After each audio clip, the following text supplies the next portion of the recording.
اسلام نے ہمیں نظم دیا ہے، سجدے 2 ہوں گے، رکوع 1 ہوگا، سجدوں میں تسبیحات یا 3 ہوں گی یا 5 ہوں گی یا 7 ہوں گی، اس طاق کی عدد کو برقرار رکھا جائے گا۔ رکوع میں اعتدال ہوگا کہ سر اور پیٹھ برابر ہوگی، سجدے میں اتنے عضو کا یوں لگنا ضروری ہوگا، قیام میں یوں ہوگا، جب آپ نے ہاتھ اٹھانے ہیں تو تلیاں بالکل سیدھی ہونی چاہیے۔ ایک ایک انداز میں آپ کو منظم رکھا گیا ہے، اور آپ کو جو ہے وہ نظر سجدے کے وقت کہاں ہوگی، قیام کے وقت کہاں ہوگی، رکوع کے وقت کہاں ہوگی۔ یہ نہیں ہے کہ آپ نماز بھی پڑھ رہے ہیں اور داڑھی میں ہاتھ لگا رہے ہیں اور ادھر ادھر عمل کثیر سے روکا گیا ہے، ایک نظم دیا ہے۔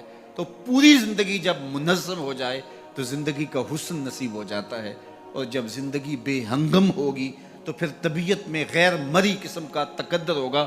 بعض اوقات انسان محسوس نہیں کرتا، ان چیزوں سے بہت زیادہ اثر پڑتا ہے۔ تو یہ چیزیں اپنی اپنی جگہوں پہ رکھی ہونی چاہیے۔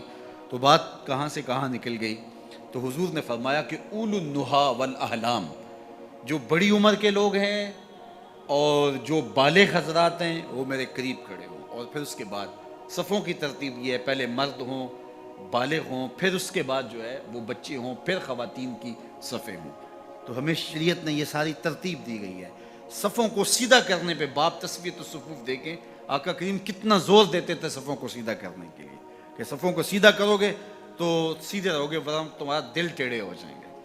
تو صفوں کو سیدھا رکھنے کی ترغیب دی گئی، مرتب کیا گیا، جنگوں میں صف بندی کی گئی، اور ان ساری چیزوں کا بہت زیادہ اثر مرتب ہوتا ہے۔ اس طرح اپنے لباس میں، اپنی وضاقتہ میں، ان ساری چیزوں میں صفائی ستھرائی، نظم۔ اللہ کے محبوب علیہ الصلوۃ والسلام کے پاس ایک شخص آیا تو اس کے کپڑے میلے تھے، تو فرمایا تیرے پاس کوئی چیز نہیں ہے جس سے ان کو صاف کر لے؟ اور ایک آیا اس کے بال الجھے ہوئے تھے، فرمایا من کانا لہو شعر فلیکرم، ہو جو بال رکھے پھر ان کو سوار کر کے بھی رکھے، الجھے بال نہ رکھے۔ تو یہ ہر چیز کے اندر ایک نظم ہونا چاہیے۔ تو آقا کریم علیہ السلام نے فرمایا کہ جو اہل احلام ہیں اور اہل فہم ہیں اور بالغ مرد حضرات بڑے عمر کے ہیں وہ میرے قریب کھڑے ہوں، پھر جو اس سے قریب ہیں، یعنی اس کے بعد پھر اس سے کم عمر کے، پھر اس سے کم عمر کے، پھر اس کا، اس طرح صفوں کی ترتیب ہوتی چلی جائے۔ اور فرمایا جس طرح بازاروں میں اختلاط ہوتا ہے کہ بازاروں میں کوئی اوپر نیچے جا رہے ہوتے ہیں، کبھی بڑا ہے کبھی چھوٹا آ گیا، کبھی خاتون آگے فرمایا جو بازاروں کے اندر اختلاط کا انداز ہوتا ہے وہ یہاں میرے ساتھ نہیں ہونا چاہیے۔ اور دوسرا یہ ہے کہ وہاں جس طرح لوگ بیہودہ بولتے ہیں بازاروں میں، کوئی آواز لگا رہا ہے، کوئی اوئے کہہ رہا ہے، کوئی کچھ کہہ رہا ہے، کہا نہیں ایسا نہیں، تمہارے لہجوں میں بھی ترتیب ہو، تمہارے انداز میں بھی حسن ہو، تم کھڑے ہو تو اچھے لگو، تم بیٹھے تو اچھے لگو، رکوع کرتے ہوئے کہا ایک ساتھ جاؤ۔ اس طرح جو امام سے پہلے سر اٹھائے تو اس کے بارے میں سخت مذمت کی کہ جو امام سے پہلے سر اٹھائے تو اس کا سر جو ہے وہ گدھے کا نہ کر دیا جائے۔ تو اس طرح ترتیب دی تاکہ ایک دم جائیں رکوع میں، ایک دم کھڑے ہوں، ایک دم سجدے میں جائیں، ایک دم سجدے سے اٹھیں، ترتب قائم رہے، حسن قائم رہے۔ اولو النہا بڑی عمر کے آگے ہوں، پھر چھوٹے، پھر چھوٹے، پھر چھوٹے، پھر خواتین۔ تو بے ہنگم قسم کا اجتماع نہ ہو، خوبصورت اور منظم اجتماع ہو، یہ شریعت کا مقصود ہے۔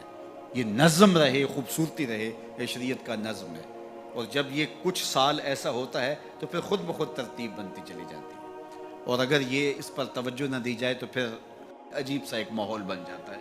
تو اس سے دلوں میں بھی اختلاف پیدا ہوتا ہے اگر صفیں ٹھیک نہ ہوں، اور ان چیزوں کا حضور نے احتیاط کے ساتھ لحاظ کرنے کا حکم ارشاد فرمایا۔ اللہ کا فرشتوں کی مجلس میں حضور کی ثنا کرنا یہ درود ہے، حضور کی مدح فرمانا، محبوب کی شانوں کو بیان فرمانا۔ یہ صحیح بخاری میں صلاۃ کا ترجمہ حضرت ابو العالیہ رضی اللہ تعالی عنہ سے کیا گیا ہے۔ تو پھر درود کا مفہوم بہت وسیع ہے، حضور کی مدح و توصیف، حضور کے حسن کا بیان، حضور کے خصائل کا عنوان، آقا کریم کے شمائل کا تذکرہ، حضور علیہ السلام کے فضائل کی باتیں، حضور کی عظمتوں کا عنوان، یہ سب کچھ درود کے زمرے میں آتا ہے۔ اور پھر ساتھ صیغہ بھی درود کا ہو اور اس میں شانیں بھی حضور کی ہوں، جس طرح درود تاج میں ہے، تو اس میں حضور پر درود بھی بھیجا گیا اور ساتھ حضور کی عظمتوں کو بھی بیان کیا گیا۔ تو یہ ایک خوبصورت گلدستہ بن گیا درود شریف کے جو مفاہیم بیان کیے گئے ہیں ان سب مفاہیم کو یہ اپنے جلو میں لیے ہوئے ہے یہ درود۔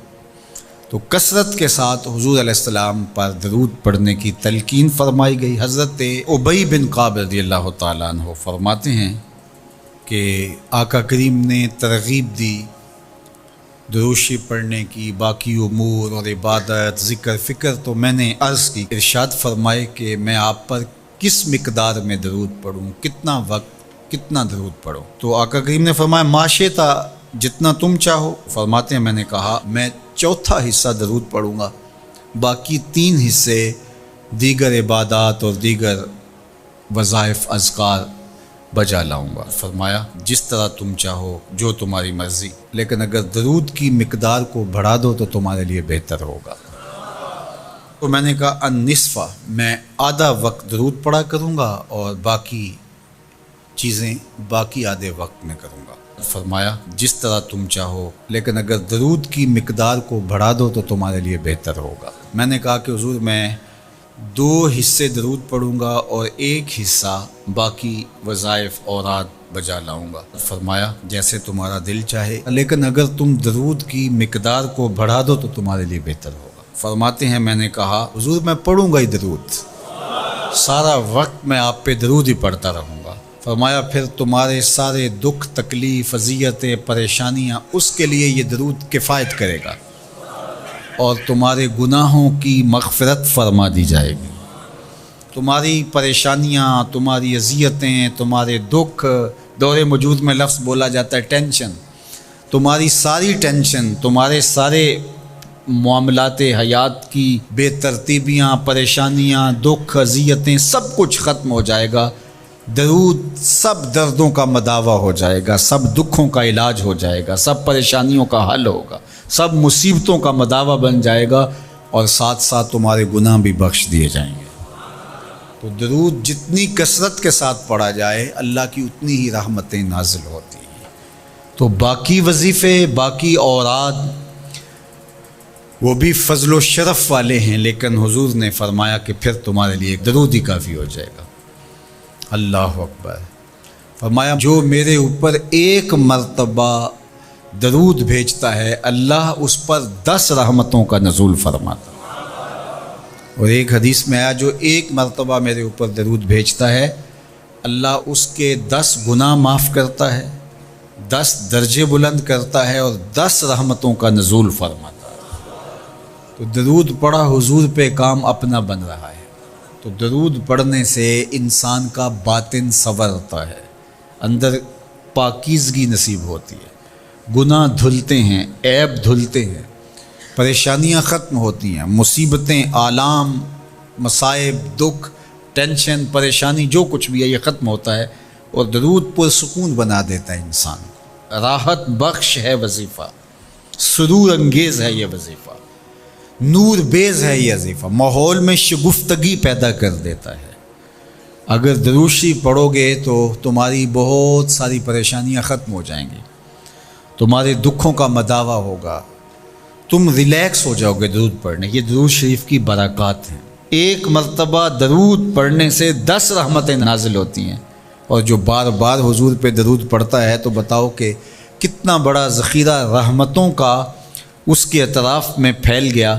تو اس لیے کثرت کے ساتھ درود پڑھنا چاہیے۔ حضور علیہ السلام نے یہ بھی ارشاد فرمایا کہ جو میرے اوپر درود پڑھتا ہے میرے اوپر لازم ہے کہ میں اس کی شفاعت کروں گا۔